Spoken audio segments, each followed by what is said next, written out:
வணக்கம், எப்படி இருக்கீங்க? நலமா?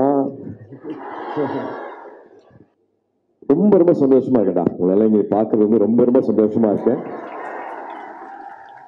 ஆனா இருக்கிற அத்தனை ப்ரொஃபசர்ஸ்க்கும் பெரியவங்களுக்கும் ஸ்டாஃப்ஸ் எல்லாருக்கும் என்னோட மரியாதைகளும் வணக்கங்களும். முதல்ல அகரமோட ஒரு கூட்டு முயற்சியில அகாடமிக் ஃபோக்கஸ் பண்ணி முதல் முறையா ஸ்டெம் பத்தின ஒரு கான்ஃபரன்ஸ் நடக்கிறது வந்து எனக்கு ரொம்ப ரொம்ப ஒரு முக்கியமான நாளா பார்க்குறேன்.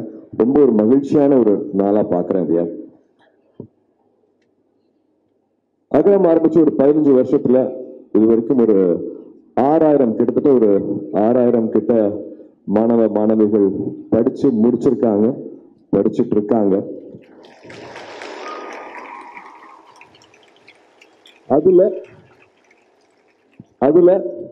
70% பேர் 70% 70% பேர் என் தங்கைகள். 70%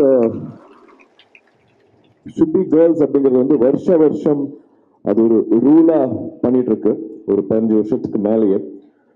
ஸோ அகரம் குழுவா வந்து அவங்களுக்கு அடுத்தது என்ன பண்ணலாம், அகாடமிக் சம்பந்தமா வந்து அவங்களுக்கு என்ன தேவைகள் இருக்கு, எங்க கேப்ஸ் இருக்கு, என்ன விஷயங்கள் பண்ணலாம் அப்படின்னு குழுவா யோசிக்கும் போது வந்து we realized ஸ்டெம் சம்பந்தமான படிப்புலையும் துறையிலையும் அவங்களோட பங்களிப்பு வந்து குறைய இருக்கு, கிட்டத்தட்ட ஒரு 30% தான் இருக்கு அப்படிங்கிறது வந்து we realized. ஸ்டெம்ங்கிறது வந்து science, technology, engineering, math.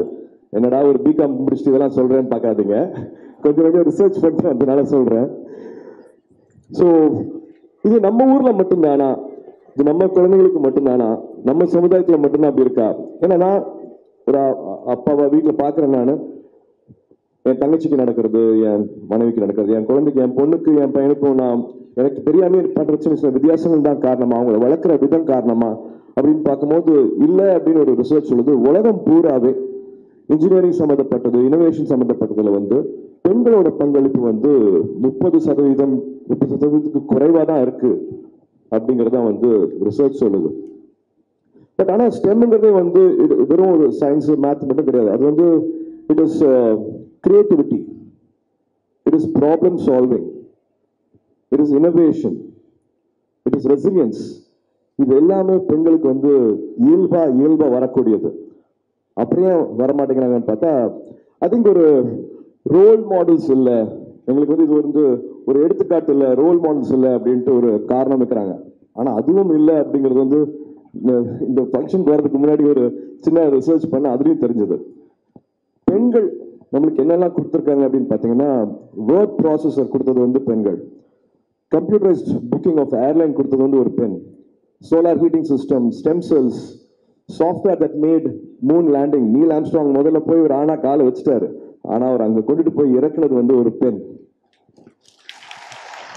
Medical syringe, laser contract surgeries, fridge, CCTV, diaper, dish washer, chemotherapy, computer software, airline சத்தம் வராமல் இருக்கிறதுக்காக, இன்ஜின் சத்தம் வராமல் இருக்கிறதுக்காக அது மஃப்ளர் பண்ணது வந்து ஒரு பெண், பர்த் கண்ட்ரோல், அப்புறம் நிறைய பேருக்கு பிடிக்கும் pier, call centre, car heating, காரோட வைப்பர் பண்ணது வந்து ஒரு பெண். இப்ப எல்லாருமே கனெக்டடா இருக்கிற வீடியோ கால், அதாவது வைஃபை ஆகட்டும், இப்போ அது இல்லாம இருக்கவே முடியாது இல்லையா, வைஃபை கண்டுபிடிச்சது வந்து ஒரு பெண். நம்ம இந்தியாவோட அக்னி மிசைல் அதுல முக்கிய பங்கு அளிச்சது வந்து டெசி தாமஸ், நம்ம இந்திய பெண். இஸ்ரோல மங்கள்யான் உட்பட 14 மிஷன்ஸ் வெற்றிகரமா எடுத்ததுல ரொம்ப ரொம்ப முக்கியமான இஸ்ரோல சயின்டிஸ்ட் வந்து நந்தினி ஹரிநாத் அவர்கள் 14 இயர்ஸா அவர் கான்ட்ரிபியூட் பண்ணிருக்காங்க. ஸோ பெண்களோட பங்களிப்பு வந்து ஏகப்பட்டது இருக்குது. வழக்கம் போல எல்லா இடத்துலையுமே வந்து கவனிக்கப்படுற, பாராட்டப்படுற, இல்லாட்டி பேசப்படுற வந்து ஆண்களாவே மட்டும்தான் இருக்குது. என்ன சுத்தி இருக்கிற பெண்களை வந்து நான் ரொம்ப ரொம்ப சக்தி வாய்ந்தவங்களா நான் பார்த்திருக்கேன். அது எல்லா இடத்துலையுமே நான் பொருந்தும்.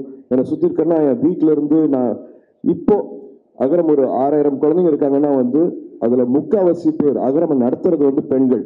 அதுல இன்னொரு முக்கியமான தாய்னா ஜெய்ஸ்ரீ சொல்வேன். So I really believe in women power. I believe உங்களால முடியாதது ஒண்ணுமே இல்லை அப்படிங்கறத வந்து நான் முழுமையா நம்புறது. ஏன்னா நான் 75ல பிறந்தேன். அப்ப இருந்து அப்பா வந்து 12th ஸ்டாண்டர்ட் மார்க்ஸ்க்கு வந்து யார் வந்து அதிகமாக மார்க் வாங்குறோம் அவங்களுக்கு வந்து பரிசு கொடுத்துட்டு இருக்காங்க. 48 வருஷம் ஆக போகுது. இப்போ வரைக்கும் அதிகமா பாஸ் ஆகிறது வந்து பெண்கள், அதிகமா வந்து காலேஜ் படிப்பை முடிக்கிறதும் வந்து பெண்கள். அப்புறம் எங்க அந்த ட்ரீம் கேப் வருது? இது வந்து ஒரு சைலண்ட் கொஸ்டினாவே தான் எப்பவுமே போயிட்டு இருக்கு. ஒரு $1 மில்லியன் கொஸ்டினா போயிட்டு இருக்கு. நிறைய மார்க் வாங்குறதும் பெண்கள், நிறைய படிச்சு முடிக்கிறதும் பெண்கள். அதுக்கப்புறமா என்ன ஆகிறாங்க அப்படின்னா, அப்கோர்ஸ் நம்மளோட சமுதாயம் வந்து அதை பல விஷயங்கள் கொடுக்குது. வந்து அவங்களால தொடர்ந்து வேலை செய்ய முடியாது, குழந்தை பிறந்துடும், அவங்க நம்ப முடியாது, வேலைக்கு வந்துட மாட்டாங்க, ஒரு பொறுப்பு எடுத்தாங்கன்னா முடிக்க முடியாம போயிடும் அப்படிங்கிற பல ஒரு கிளாஸ் சீலிங் இருக்கு, ஒரு கிளாஸ் வால் இருக்கு. பட் அதை எல்லாமே தகர்த்துட்டு நம்ம வந்துட்டு இருக்கோம். உடல் வலிமையை வச்சுதான் வந்து ஜெயிக்க முடியும் அப்படின்னு நினைச்சிருக்கிற ஸ்போர்ட்ஸ்லயும் இந்தியாவை எங்கேயோ கொண்டுட்டு போறது வந்து பெண்கள் மட்டும்தான். அது எல்லா துறையிலுமே ஆகட்டும். ஸோ ஒரு செரிபல் ஈக்குவாலிட்டி இருக்கிறது, படிச்சா மட்டுமே போதும் பெரிய மாற்றத்தை எடுத்துட்டு வர முடியும் அப்படிங்கிறது வந்து ஒரு ஹார்வர்ட் சர்வே சொல்லுது. ஸோ விமன் இன்ஜினியர் மென் இன்ஜினியர் ரெண்டு பேருமே வச்சுட்டு ஒரு சர்வே பண்ணதில்ல. மக்களுக்கான தேவை, யதார்த்தமான உண்மையான தேவைகளை வந்து பூர்த்தி செய்யறது வந்து பெண்களால மட்டும்தான் முடியும் அப்படிங்கிறது வந்து ஒரு ஹார்வர்ட் சர்வே சொல்லுது. ஸோ இப்போ பார்த்துக்கிற ப்ராடக்ட்லையும் வந்து வெறும் வணிக ரீதியாக மட்டும் இல்லாம, லாபம் சம்பாதிக்கிறது மட்டும் இல்லாம, மக்களுக்கான உண்மையான தேவைகளை எடுத்துட்டு வர்றது வந்து உங்களால மட்டும்தான் முடியும். ஸோ அதுக்காக தான் இந்த கான்ஃபரன்ஸ், இந்த ஸ்டெம் கான்ஃபரன்ஸ்ல வந்து பல உரையாடல்கள் நடக்கும். நிறைய அகாடமிஷியன்ஸ் வந்திருக்காங்க. எல்லா டிபேட்டும் வைங்க, என்னென்ன பிரச்சனைகள் இருக்கு அப்படின்னு சொல்லுங்க. அதை எப்படி முன்னெடுத்துட்டு போறது, அதை எப்படி எக்ஸிக்யூட் பண்றாங்க வரைக்கும் வந்து அழகான டிபேட்ஸ் நடக்க போகுது. இன்னைக்கும் நாளைக்கும் வந்து மேக் திஸ் யோர் டே. உள் மனசுல, ஆள் மனசுல நம்ம என்ன ஆகணும் அப்படிங்கறது ஏங்கி தவிக்கிறோமோ அதுவாக நம்ம ஆக முடியும். எந்த காரணங்கள் சுற்றி இருந்தாலும் அதை எல்லாத்தையும் முறைச்சிட்டு நீங்க ஒன்று முடிவு பண்ணிட்டீங்கன்னா நீங்க அது ஆக முடியும். மெட்ராஸ்ல தான் பிறந்து வாழ்ந்தாங்க இந்திரா நோய். அவங்களோட புக் இருக்கு, அவங்கள படிங்க.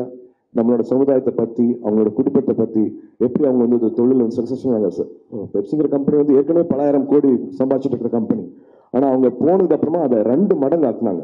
அவங்களுக்கும் இதே சமுதாயம் பிரச்சனை இருந்தது, இதே குழந்தை, இதே ஹஸ்பண்ட், அத்தனையும் மாற்றி காமிச்சாங்க. மை லைஃப் இன் ஃபுல் அப்படிங்கிறது பேர் அந்த புக்கு பேரு. தயவு செஞ்சு வாங்கி படிங்க. ரொம்ப எனக்கு நடந்துட்டு இருக்கிறது அவங்களுக்கும் நடந்துட்டு இருக்கு அப்படிங்கிற மாதிரி ஆச்சரியமா பார்க்குற பல விஷயங்கள் அந்த புக்ல இருக்கும். அதை நிச்சயமா உங்களுக்கு உதவி பண்ணும் அப்படின்னு நினைக்கிறேன். So make this your day. இது வந்து உங்களோட நாளா இருக்கட்டும். Make the best use of this. இருக்கிற அத்தனை ப்ரொஃபசர்ஸ், அகாடமிஷியன்ஸ் உங்களுக்காக வந்திருக்காங்க, உங்களுக்காக நேரம் செலவு பண்ண போறாங்க. இதுல ஜெயிச்சவங்க வந்து உங்களுக்கு வழிகாட்ட போறாங்க.